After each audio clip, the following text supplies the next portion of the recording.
1వ తారీఖు నుంచి ఈ నెల 1వ తారీఖు నుంచి నిన్నటి వరకు ట్రీట్మెంట్ అయింది. పాప పొద్దున ఎక్స్పైర్ అయింది, చనిపోయింది. 3-4 గంటలు అవుతుంది. గవర్నమెంట్ అంబులెన్స్ లేని పరిస్థితి ఇలా ప్రైవేట్ అంబులెన్స్ ని మేము మాట్లాడి ఇలా పంపిస్తున్నాం.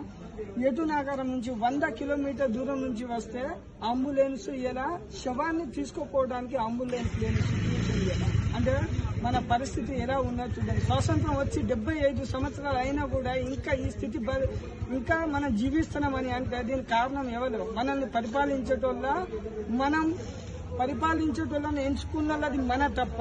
ఇలా కొంతమంది ఇలా రాజకీయ నాయకులను వీళ్ళు ఫోన్ చేస్తే చెప్పిండ్రట వాళ్ళకు రాబోయే కాలంలో సమాధానం చెప్తాం, 1 గంట తర్వాత ఫోన్ చేయండి, మేము వెహికల్ పంపిస్తాం, లేకపోతే మీరు వాట్సాప్ చేయండి, లేకపోతే ఏదైనా పంపించండి, 1 గంట తర్వాత చేస్తా అని సెల్లు స్విచ్ ఆఫ్ చేస్తున్న రాజకీయ నాయకులు ములుగు నుంచి ఇలా చేసిందట.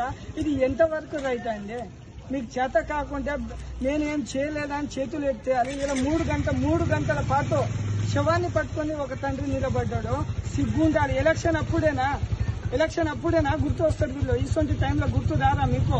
ఎలక్షన్ అప్పుడైతే ఇలా 5,000 అంబులెన్స్ అవుతాను కదా, 10,000 అయినా ఇచ్చి రెడీ ఉండేటోళ్ళు. ఎందుకంటే ఓటు కావాలి. కానీ ఇప్పుడు ఎలక్షన్